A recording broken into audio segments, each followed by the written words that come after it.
Janet and I were married for 12 years. We have been lovers since we were 10 years old. I was never interested in college, so I got an entry-level job at Desmond Engineering as a draftsman straight out of high school.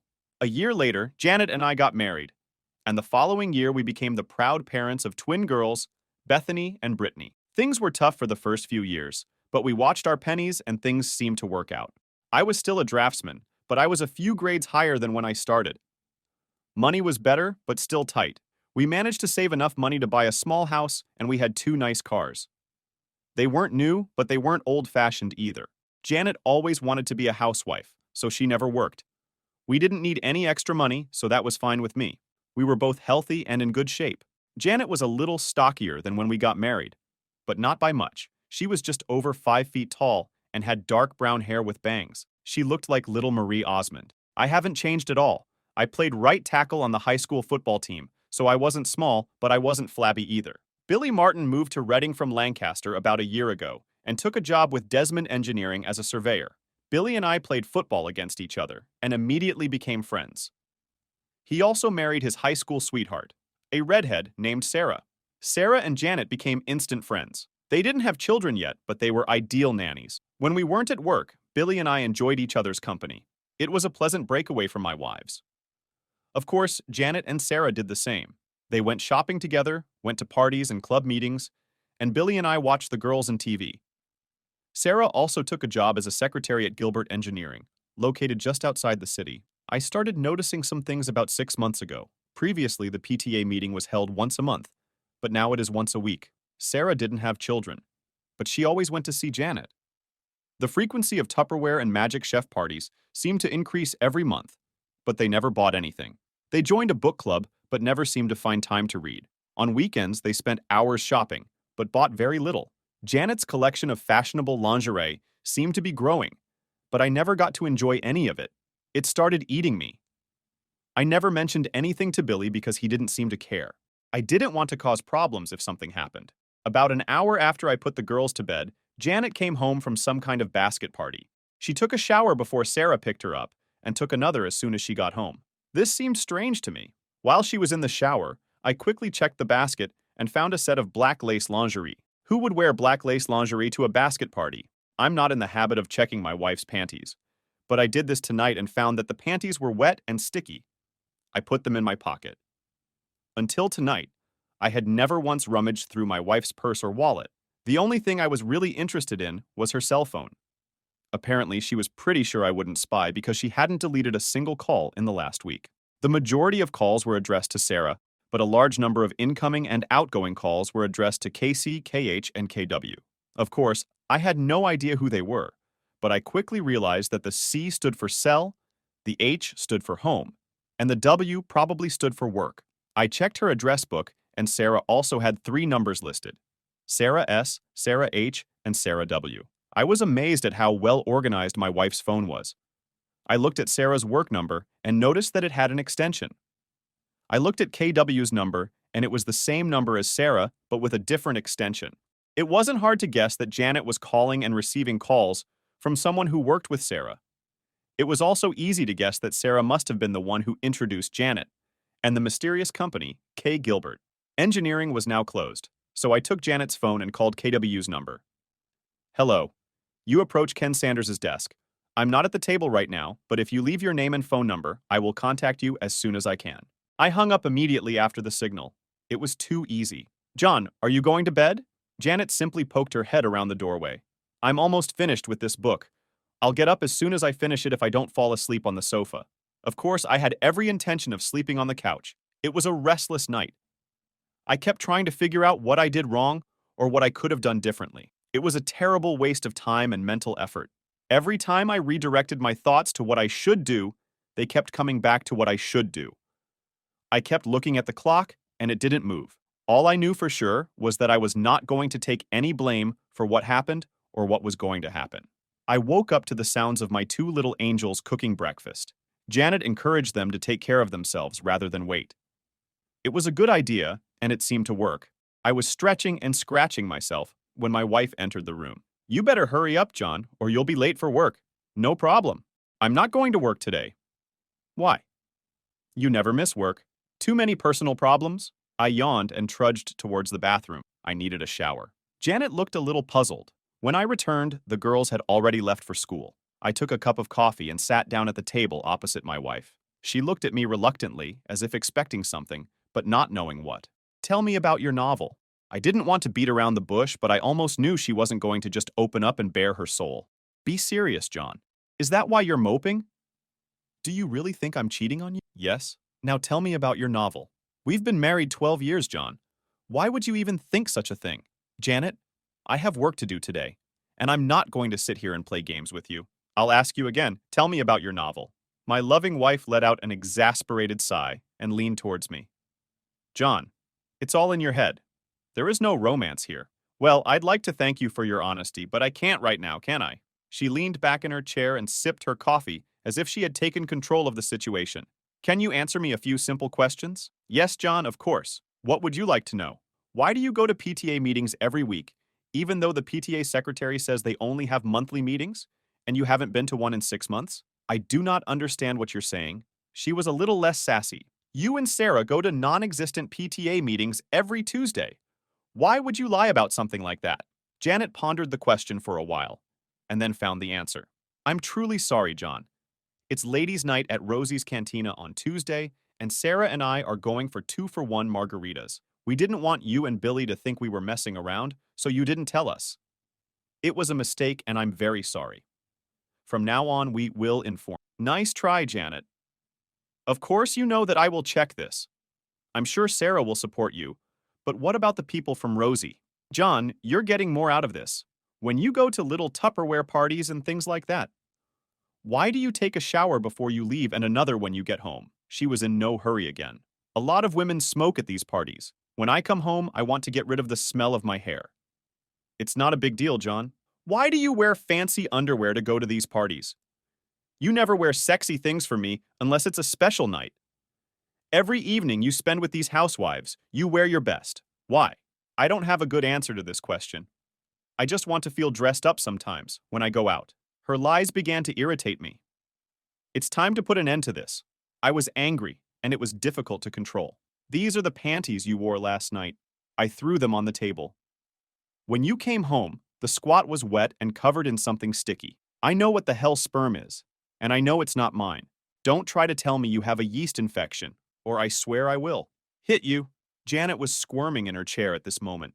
She tried not to look at me. There didn't seem to be a quick answer. Damn it, Janet. Why did you come home with cum-stained panties last night? I want an answer. Stop it, John. Just stop it. I can't stand it anymore. We've been married for 12 years. How can you treat me like this? The continuous stream of lies and constant denial finally got to me. With all the strength I could muster, I threw my half-filled coffee cup across the room, smashing the front of the microwave. This time, there was no doubt that I had Janet's attention. I had never seen that expression on her face before, because she had never seen me angry before. Leaning across the table, I looked directly at her and spoke louder than before. Who the hell is Ken Sanders? She got out of the chair and backed towards the sink, trying to get away from me. Last time, who the hell is Ken Sanders? A friend.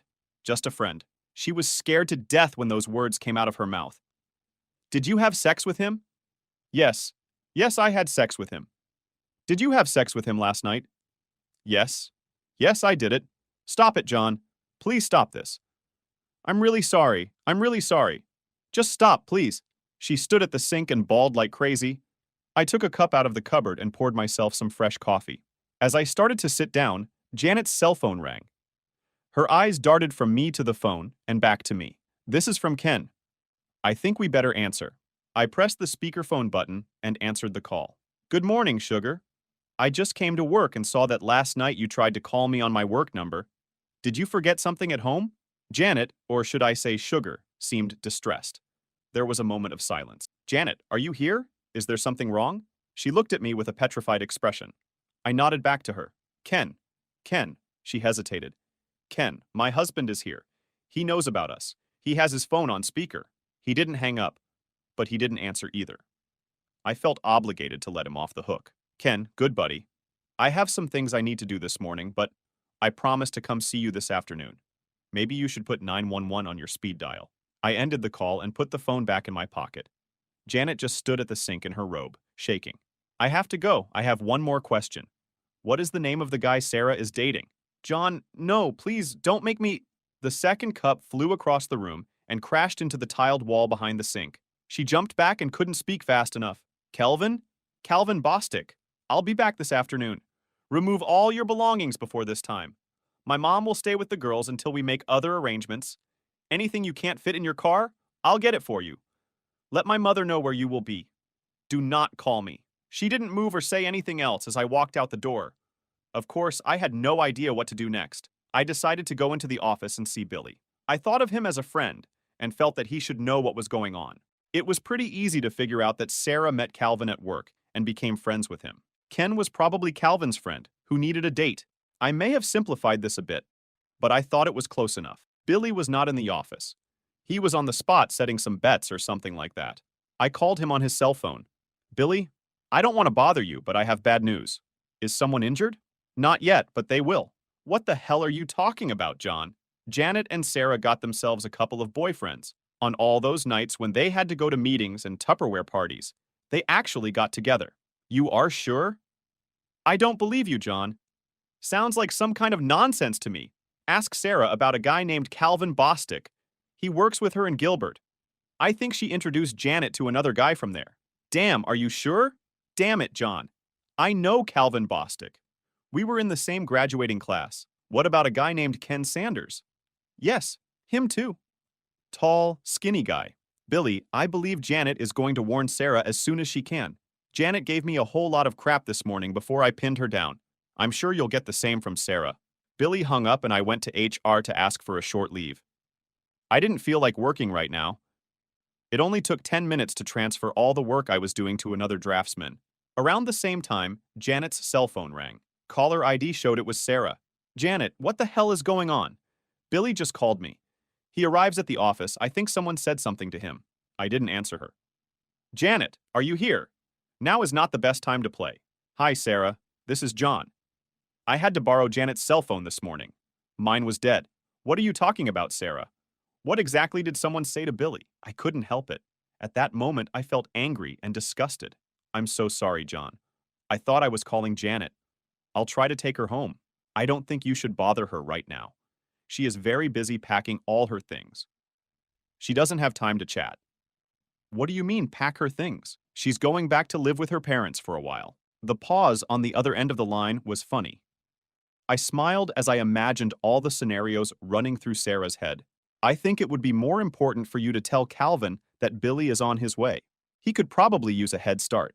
Oh God, no, this can't be true. No, no. She hung up. This woman's nerves. We only had one credit card, so canceling it was no problem. We also had an ATM or a debit card. It took me 5 minutes to change the PIN number. I had no idea what to do with the checking account, so I just ignored it for now. In any case, I needed it to pay utilities and other bills. I just hoped Janet didn't take any receipts with her. The cell phone rang again, but this time it was my phone. Billy chased Calvin Bostic out of the Gilbert building and caught him in the parking lot. He was in jail and wanted me to tell his brother from Lancaster to come and post bail for him. I called his brother. There was nothing more I could do for Billy, so I went to Taco Bell. After lunch, I went to visit my mom and dad. I explained everything to them. Mom was more than willing to watch the girls for a while. She stayed with me during the week, and the twins stayed with them on the weekends. Now it's time to visit Ken Sanders. The guys in Gilbert's drafting department were eager to tell me about Billy's visit that morning. The drafting department overlooks the parking lot, and they saw everything that happened. Billy caught Calvin before he could get to his BMW. He threw him over the hood of one of the cars and started smashing his face. The guards followed them and tried unsuccessfully to get Billy out. Finally, one of them hit Billy in the neck with a stun gun.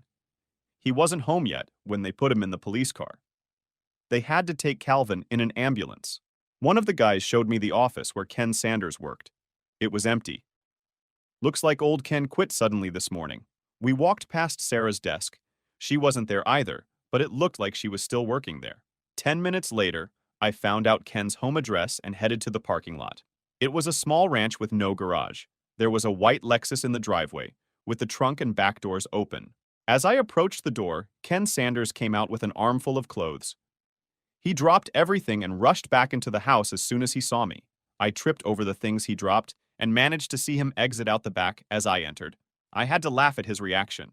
Damn, I wasn't like Billy. I was a good guy. It looked like the kind of place that would be rented fully furnished. That's why he didn't have a truck. In another 10 minutes, he would have finished and left town. I was looking forward to talking to Ken, but I didn't want to chase him. I looked around the room for anything interesting and got a few pleasant surprises. The first thing I picked up was his cell phone. It lay on the table in the living room, next to a folder containing his passport and some personal documents. There was a cute little laptop computer on the dining table. I couldn't find anything else, so I packed up the few goodies I had and left. I didn't want to do anything that could be considered criminal, so I resisted the urge to crash his car.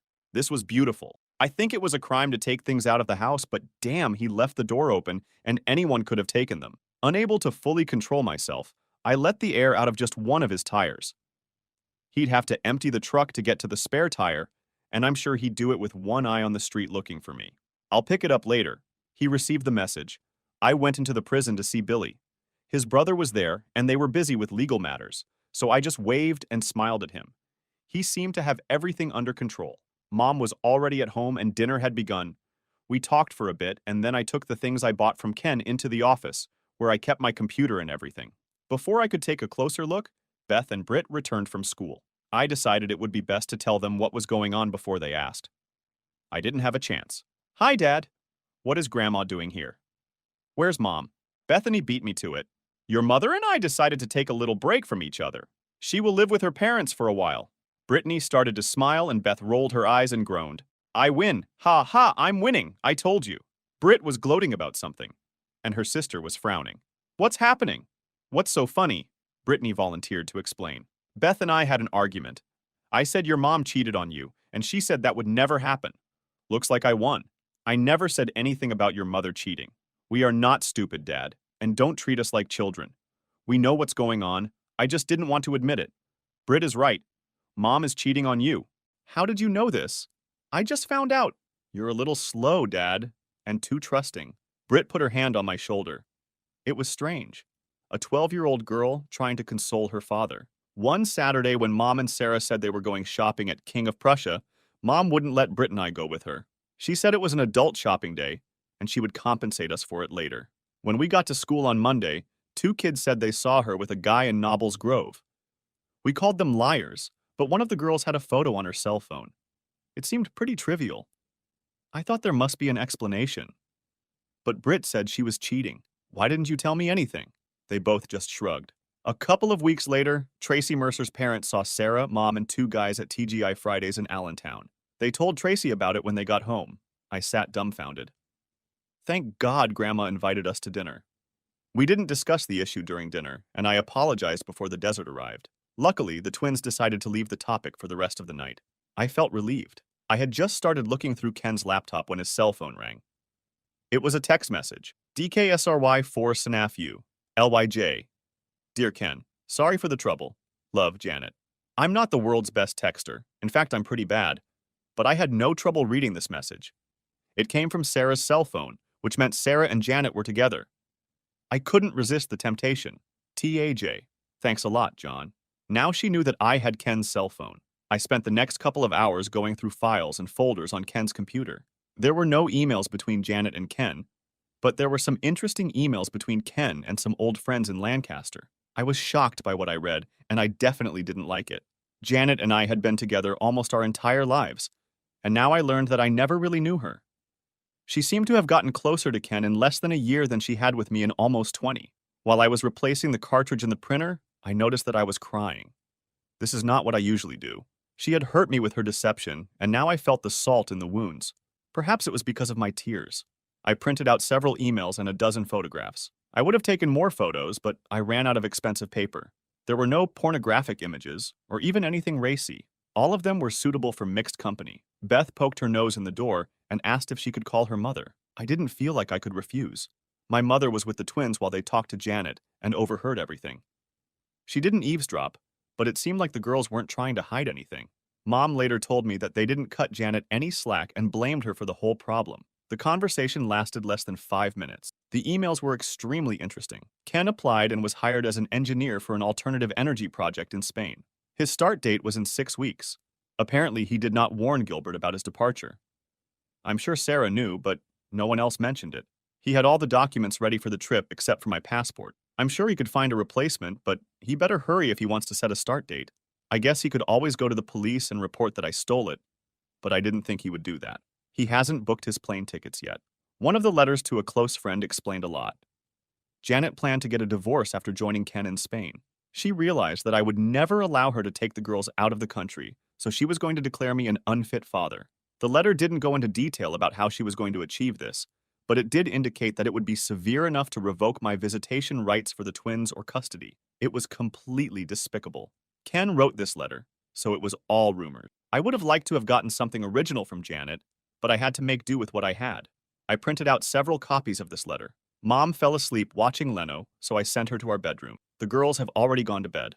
I fell asleep on the couch and there were 4 empty beer bottles on the coffee table. I woke up to the smell of fresh coffee and bacon.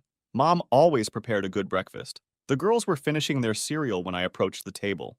I had to endure some good-natured digging before I could start cooking the eggs.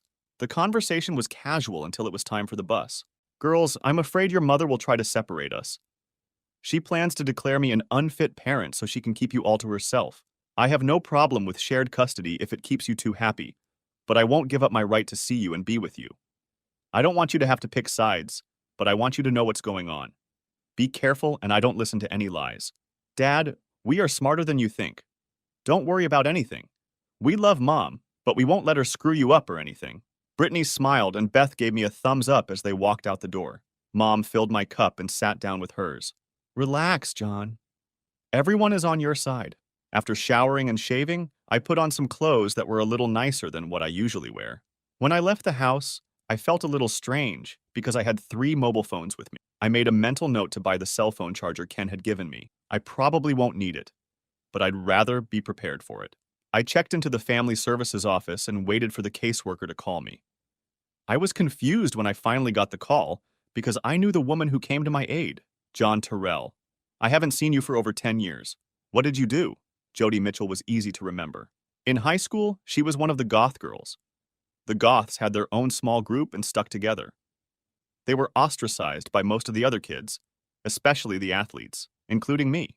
She looked normal now, but I'll only ever remember her for her pink hair, black lipstick, and dark eye makeup. The funny thing is that the goths could never determine whether they were into drugs, sexual deviance, or witchcraft. As for Jody, it was probably none of those things. But you always believe the most outrageous things. The sign on her desk read, J. Mitchell. So I assumed that she had never been married. 12 years ago, I could understand it.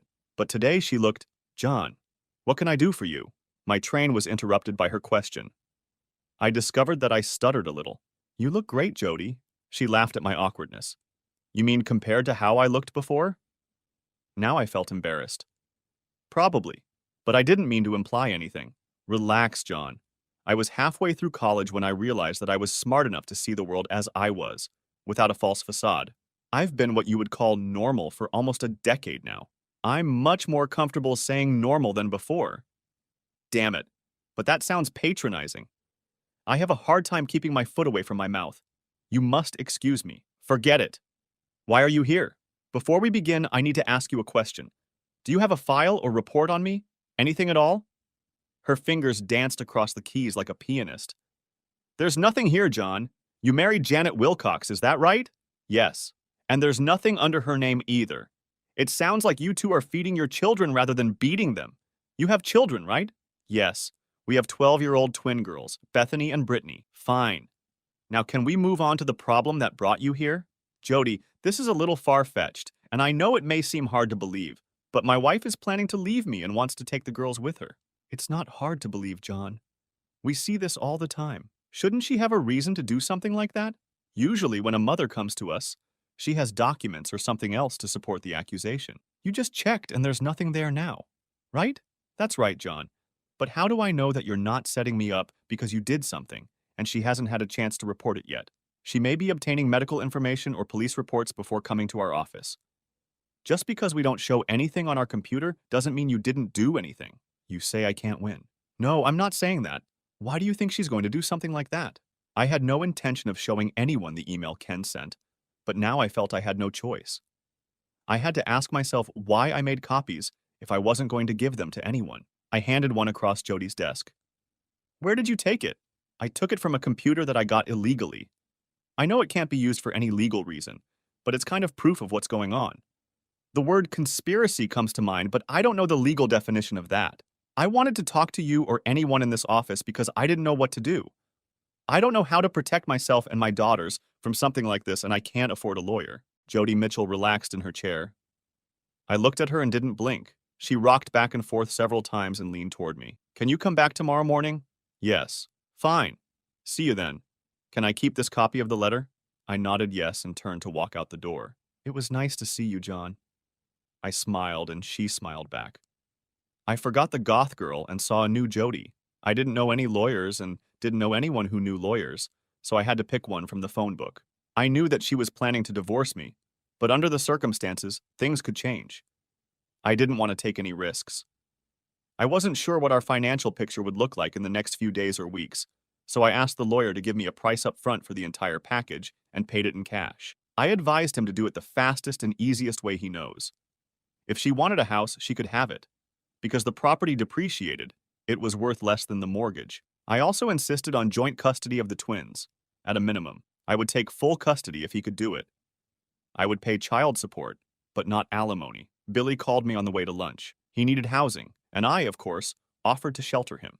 We met at Taco Bell for a gourmet lunch. When I approached, a stupid smile appeared on his face.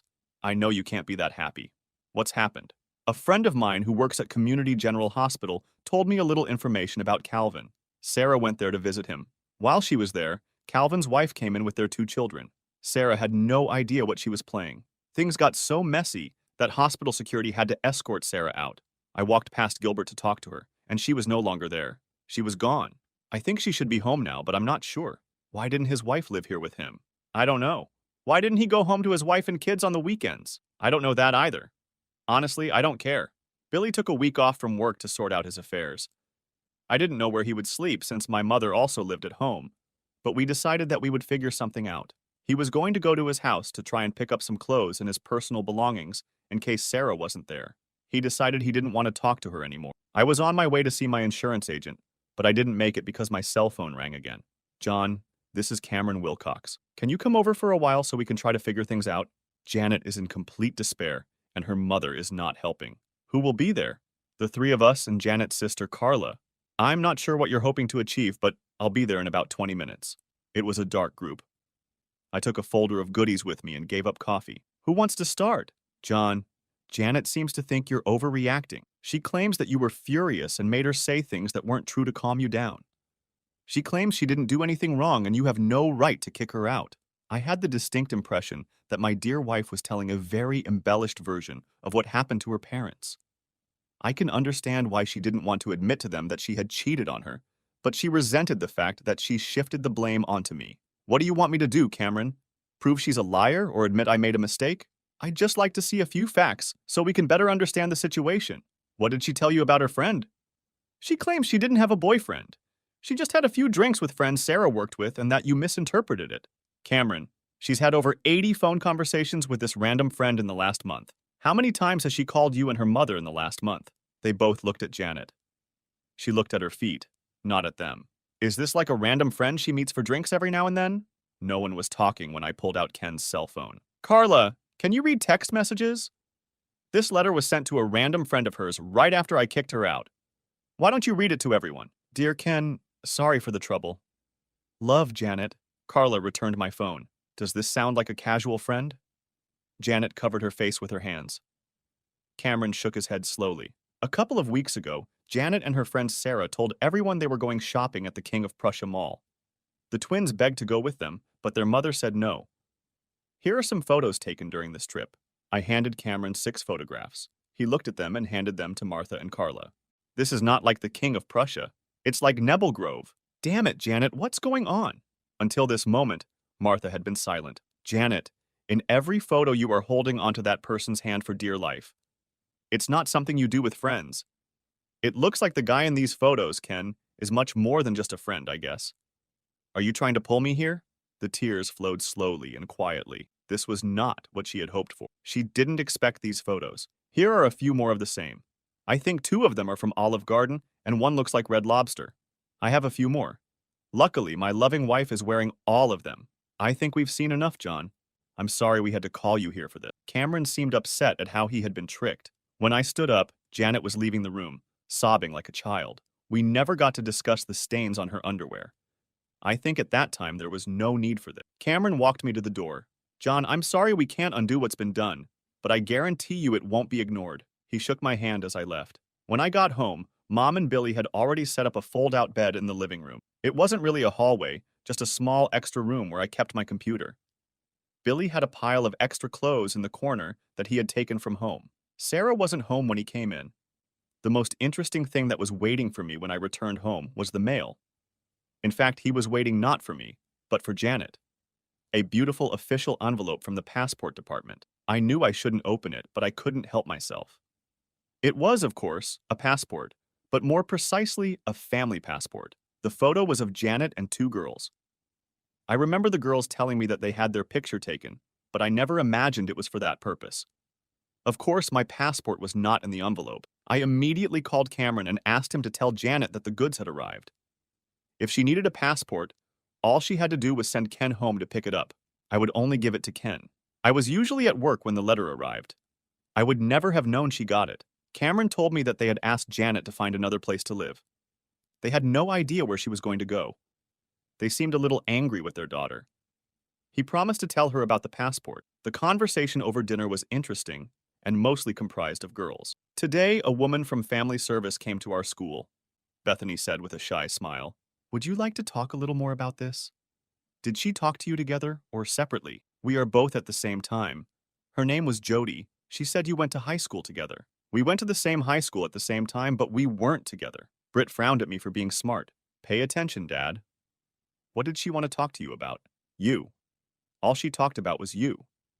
Beth and I agreed that she liked you. Did you understand this from a short conversation? She talked to us for over an hour. We missed the gym and the geography part. They were both talking at the same time, and I was having a hard time keeping up with them. Dinner was interrupted by Carla's phone call. She wanted to talk. I met Sister Janet at McDonald's. We took a corner table with two very hot coffees. Janet asked me to try to explain what was going on. She couldn't do it herself. This may sound stupid, but if I have questions, how will you answer them? I don't think I can. All I can do is talk and you listen.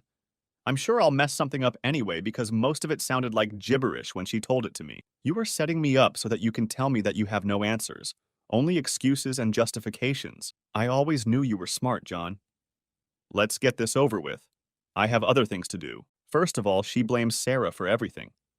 Sarah started cheating on Billy, and it sounded exciting and romantic. Janet said she had never had an exciting or romantic experience. All she ever had was you. Loving and reliable. When Ken Sanders started in Gilbert, Sarah convinced Janet to join them for a drink and a bite to eat. While they were together, Sarah and Calvin often disappeared for a little lovemaking and left Janet and Ken alone. Eventually, they started messing around too, and soon, it was a full-blown affair. Once it started, she couldn't or wouldn't stop it. Ken impressed her with his stories of what he was doing and what he was going to do. She wanted to go with and share it all. When he asked her to go to Spain, she jumped at it. The big problem was not leaving you, but leaving the girls. She knew you would never let her take them abroad. So she was going to figure out a way to make you look bad, father. Now she knows it was a mistake. After talking with the girls, she realized that they are closer to you than to her. She decided that she would not try to have twins if you agreed to a divorce without any condition. That's all? Almost so? Yes? Fine. Tell her to go and apply. I will not dispute this if everything is as you described. Oh, John. One more thing. Janet would like to get her passport. Do you have it with you? Now everything started to become clearer. I had no idea how she planned to do this, but I suspected that she had not given up hope of taking the girls with her. They kicked and scratched all the way unless she had something up her sleeve. The family passport played a decisive role in the deal. Carla, my coffee is cold. I'm going to go home and take a hot shower. Do not call me more. John, what the hell is wrong? How did I make you angry? You know damn well what you did. Do you two really think I'm that stupid? Go back to your whore sister and tell her there is no way she can have my daughters. Since you decided to do it, help her. I'll have to ask you to never talk to my girls again. Carla was talking on her cell phone as I left Mickey D's. I can only guess who she called. I arrived at the family services office before it opened. You couldn't stay away from me, could you? Jody walked into the office with a big smile on her face and a Starbucks cup in her hand. She motioned for me to sit down and apologize for not having more coffee. I think you know that I talked to your daughters yesterday? I nodded and smiled. For some reason, I was a little tongue-tied, out of my element. I remembered that the same thing happened the last time I talked to her. Because I was with Janet my whole life, I never had the opportunity to develop any social skills with other women. Looks like I've paid for it now. Is something wrong, John? Apart from that, no. I wasn't trying to be smart. I just couldn't formulate the words. I'm so sorry, Jody. I think I'd better leave. I'm not aware of all this morning. I'll call you later. Before you go, I would like you to know that I am getting a restraining order against your wife. I can't stop her from seeing or being with the girls, but I can stop her from taking them out of state or denying you access to them. It will be delivered to her before noon. This brought a big smile to my face, but I left the office anyway. I headed to the nearest Starbucks. This coffee definitely smelled good. Until today, everything was under control. Now I felt depressed and confused. I drove around for a bit and then headed home. Billy told me that Sarah had moved back to her parents' house near Ephrata, so he was only returning to his place until he could sell or rent it out. He spent the morning at the bank, the insurance company, and the law office. He wanted to try to get some money from Gilbert, but they didn't have a company policy against fraternization. His lawyer said it will be an uphill battle. He walked past the hospital and learned that Calvin was being discharged. His wife was filling out paperwork for her discharge when she saw Billy. Before he could leave, she cornered him and carefully explained that she was trying to get Calvin to drop the charges against him. He was very surprised when she thanked him for his help. Apparently, she had been trying to fix the situation with Kelvin for several years without success. After Billy left, I just sat on the porch and drank beer. Mom brought me a meatloaf sandwich and sat with me for a while. She didn't say anything, but she drank the beer. She said that Dad would come for dinner and stay the night. When Jody Mitchell pulled up, Mom came into the house. Jody sat next to me, but refused the cold beer I offered. We sat there for a few seconds before she spoke. I served Janet's papers about an hour ago. She was a very angry woman. By the way, she was staying with her sister. I finished the long neck that I was holding in my hand. I think it's good, but why do I feel so bad? In such cases, there is nothing good, John, just less bad.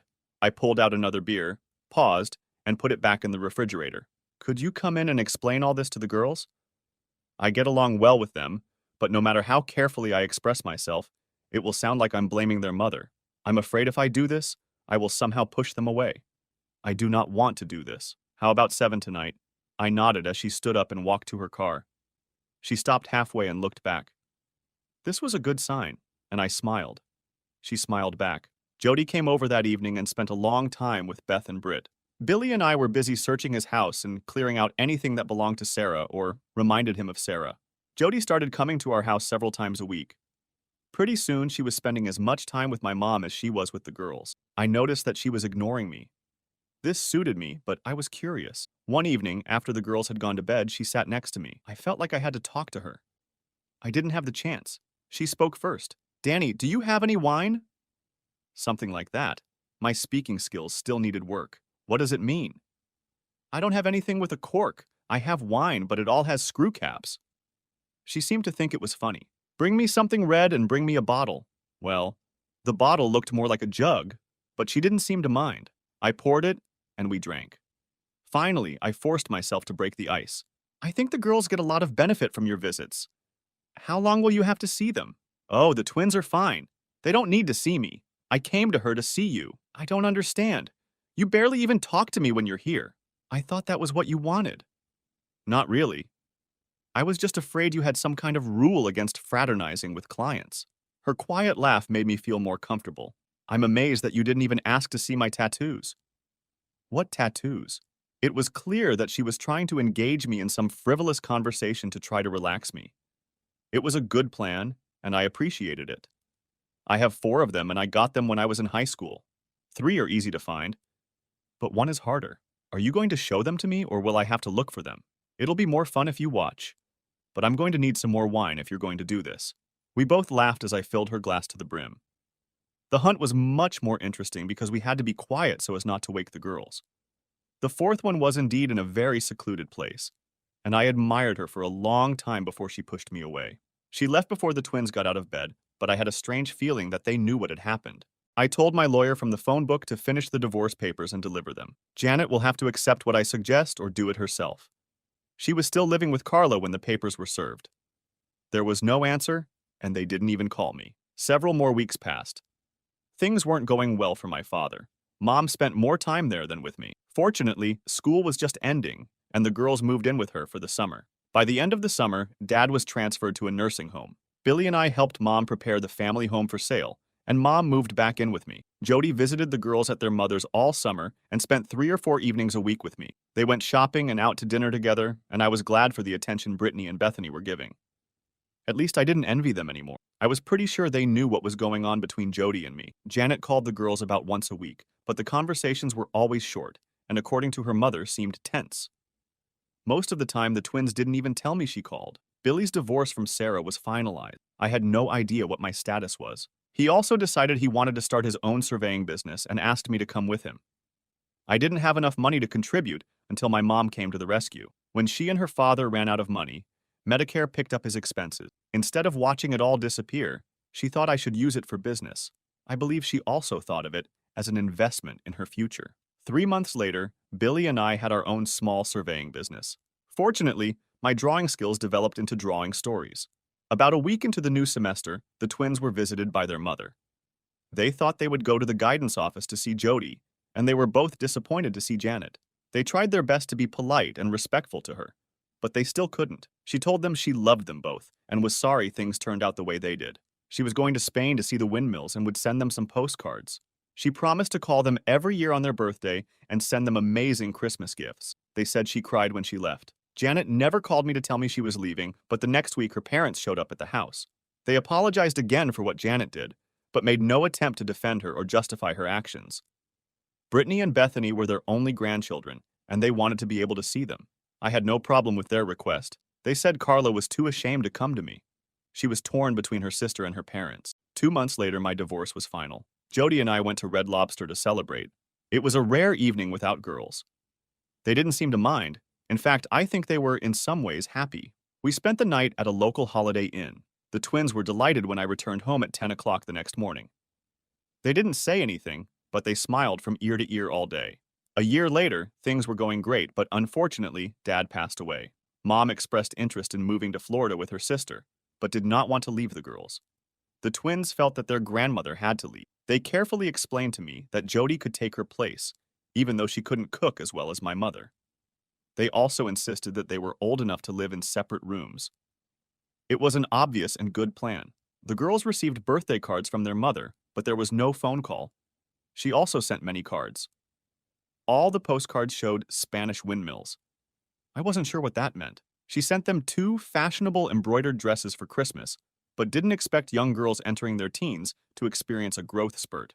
None of them seemed disappointed that the dresses were too small. Gilbert Engineering became our largest client.